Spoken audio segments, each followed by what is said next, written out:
This video is powered by the pros at Pascal Air Plumbing and Electric. Arkansas owned, Arkansas operated. GoPascal.com. Bob Holt with us here on Halftime. Sports writer extraordinaire, Arkansas Democrat-Gazette. Always appreciate his time on a Thursday. Hi, Bob. How are you today? I'm good. How are you guys doing? I've felt better before, but I'm working on it. Appreciate that. So Bobby Petrino is bringing in Missouri State this week. We've talked with a few others about what it was like to work with Bobby Petrino, who broadcast the games while he was the coach and host his coaches shows with him and that kind of stuff. So for you, a guy who certainly asked Coach Petrino a lot of questions, and I'm sure got a lot of different kind of responses, what was it like to cover Bobby Petrino, and was it unique in relation to any of the other coaches that you had not worked with, but had to cover? Well, I mean, Bobby was all business. I think all my experience with him was in press conferences. Tom Murphy was the main beat writer then, as he is now, and Tom was in Bobby's office with him for some one-on-ones a few times. I don't think I ever talked about. Well, one time, it's when we didn't know exactly what happened, but Willie Robinson had collapsed in a meeting the Friday before a game. I can't remember who they were playing, and I just happened to be around the Burroughs complex and saw this ambulance leave. And it was the Friday before a game, and I waited around to see the team get on the bus and noticed Willie wasn't among the coaches. And then Bobby came out to get in his car, and I went up to him, and, I'll give him credit. He talked to me for a few minutes and told me Willie had been taken to the hospital, and he thought he was going to be okay. That was kind of a crazy deal, but thankfully Willie was okay.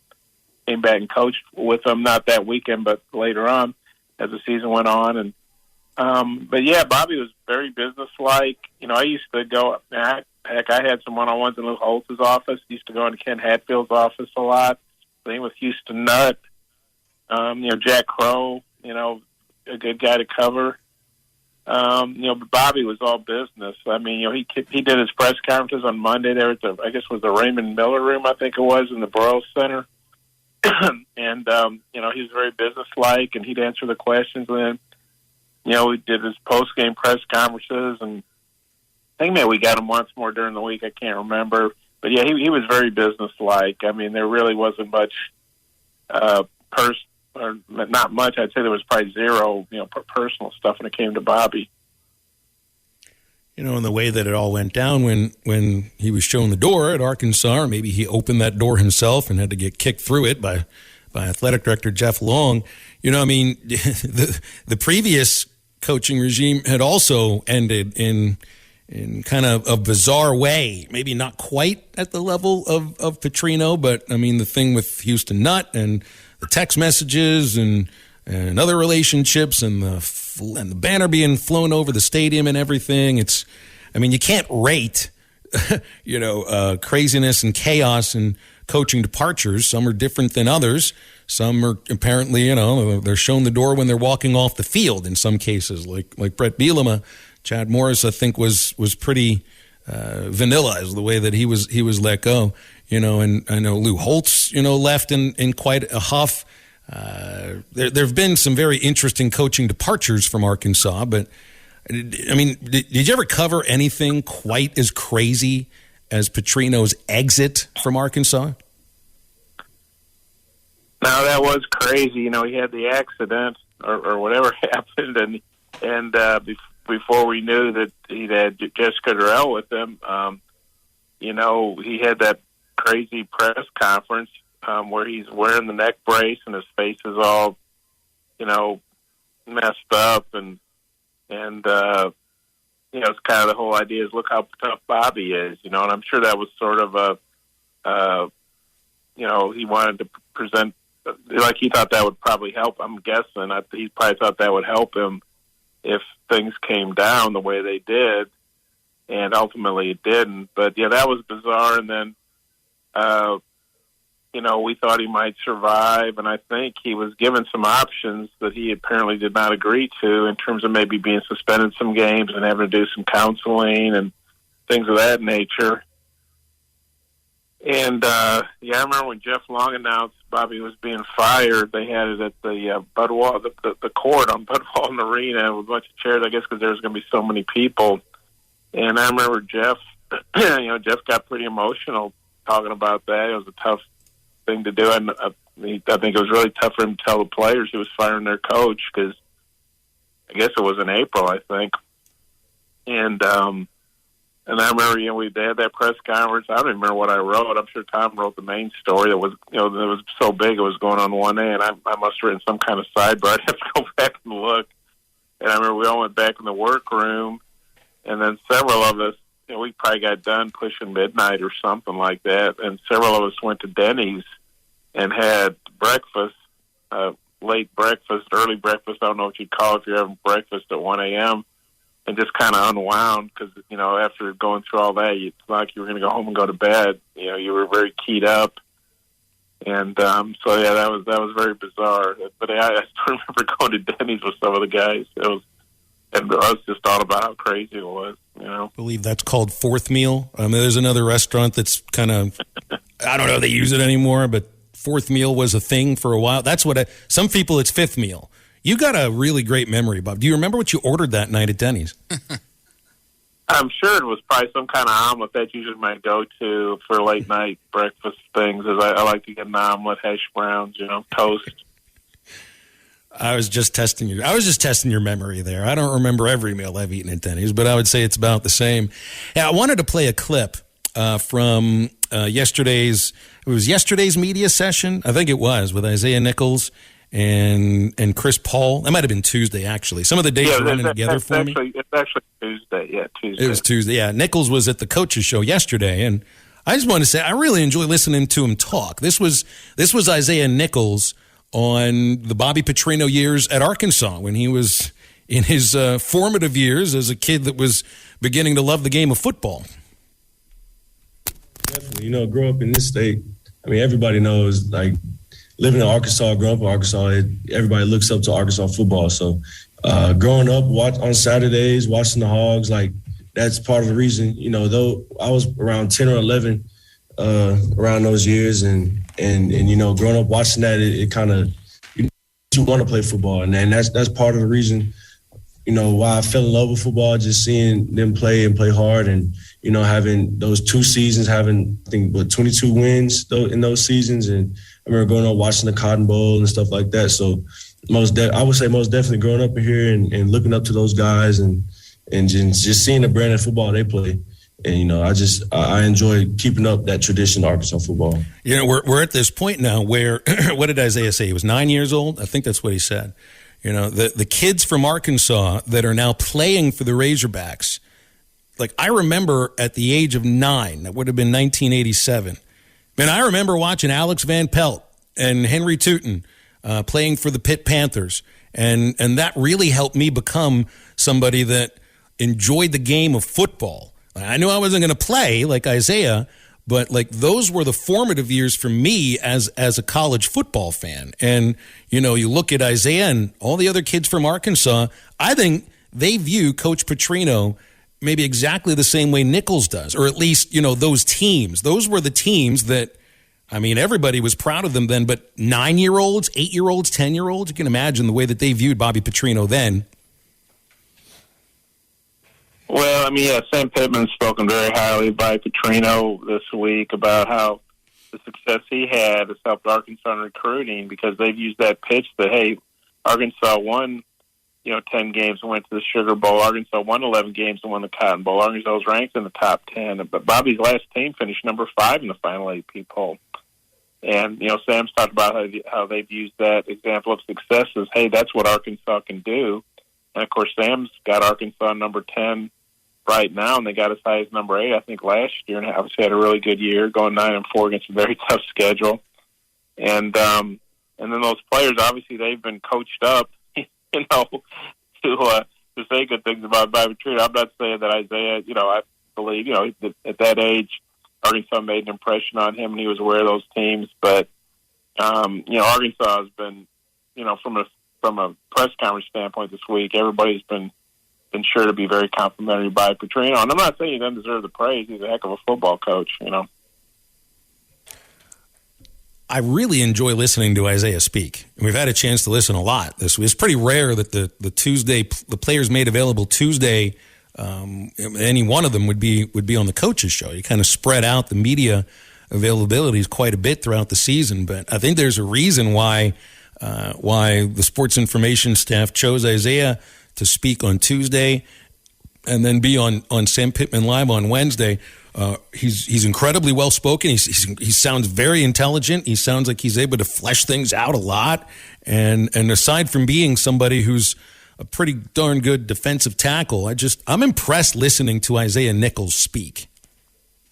Yeah, he's a sharp kid. He's a team leader. He's very vocal. I mean, his teammates have been talking about that for 2 or 3 years, how vocal he is, what a good leader he is. And I remember, we do this series on the freshmen coming in, Hog Futures. We've done it for I don't know how many years.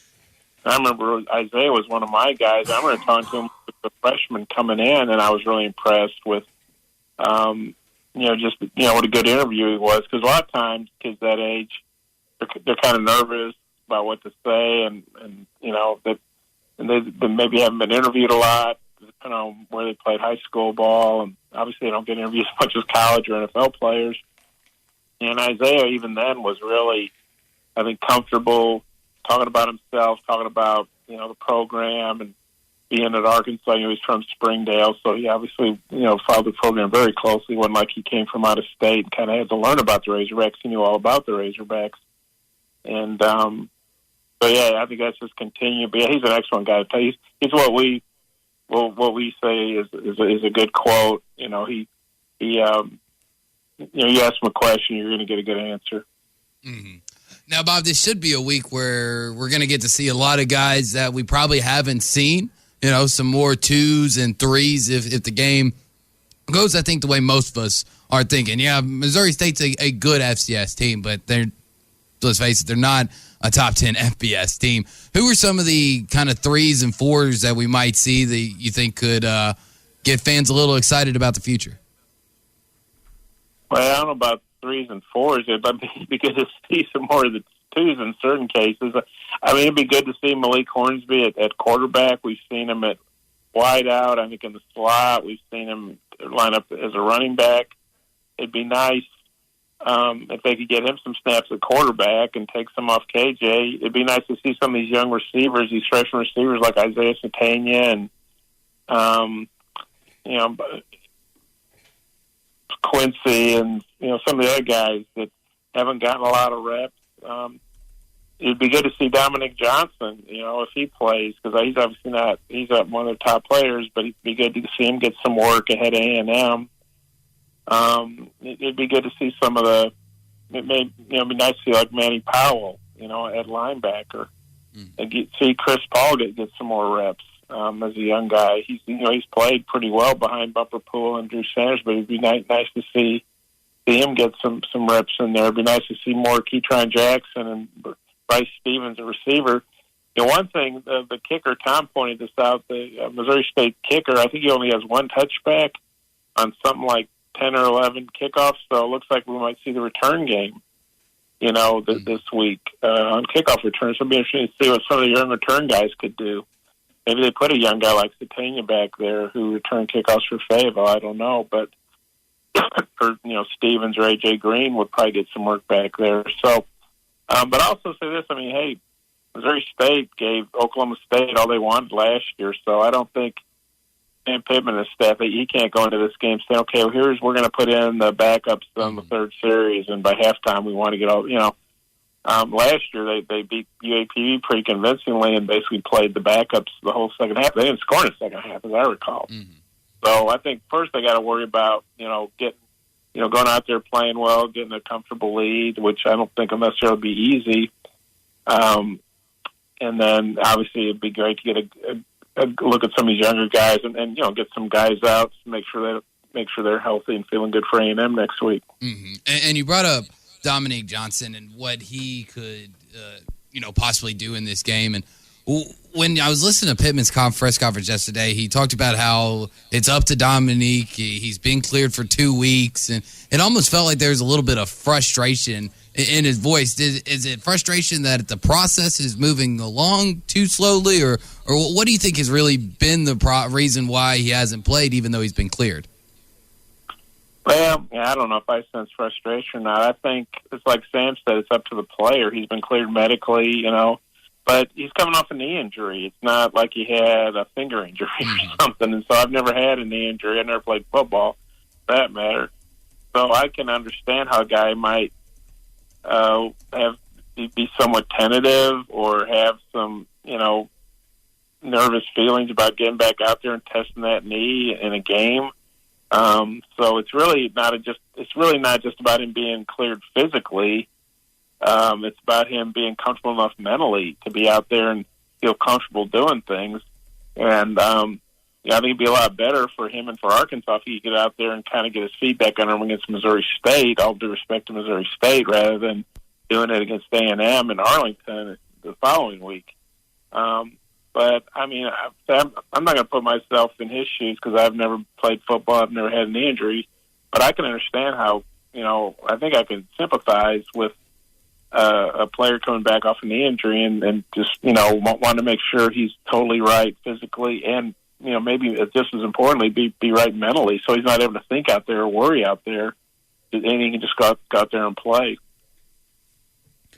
Bob, last thing, switch over to baseball here. The record broken yesterday by Wainwright and Molina, 325th start between the two of them, an all-time major league record, and they passed a duo that I know is pretty near and dear to your heart in Tigers combination of Mickey Lolich and Bill Freehan. In fact, you've got a cat that's named Freehan just for that very reason.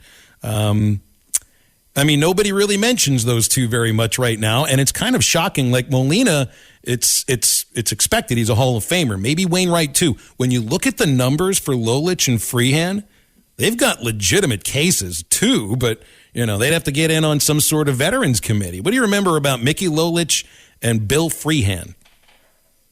Well, yeah, I think they're both Hall of Fame caliber players. Maybe that's my Tiger bias, but yeah, Mickey Lolich. You talk about being a fan. I guess I would have been 9 years old, and I remember the '68 World Series when the Tigers beat the Cardinals. So we'll just have to settle for beating the Cardinals in the World Series if they beat our record. But Mickey Lolich pitched 3 games in that World Series, went 3-0, beat Bob Gibson in Game 7. Bob Gibson, one of the great clutch players of all time, he beat Bob Gibson in Game 7 on 2 days' rest. And he pitched 3 complete games. In Game 5, when the Tigers were down 3-1, and they came back to Detroit, Mickey Lolich hit a home run in one of those games. He was kind of known as a portly left-hander, but he threw hard, a real workhorse. In 71, he threw 376 innings. Can you imagine that? 376 innings, and he finished runner-up in the Cy Young, because that's year Vida Blue as a rookie with the Oakland A's, and just had an incredible year. But, yeah, Mickey Lolich was incredibly durable. He's the Tigers' all-time strikeout leader. He threw really hard, very tough lefty. And Bill Freehan, he was an all-star 11 times in the American League. He was basically the American League catcher of the 60s and early 70s. And so if you're an American League all-star for 11 times, how you're not in the Hall of Fame, I don't know. Because I'm not saying he was Johnny Bench, but he hit, I think, over 200 home runs, great defensive catcher.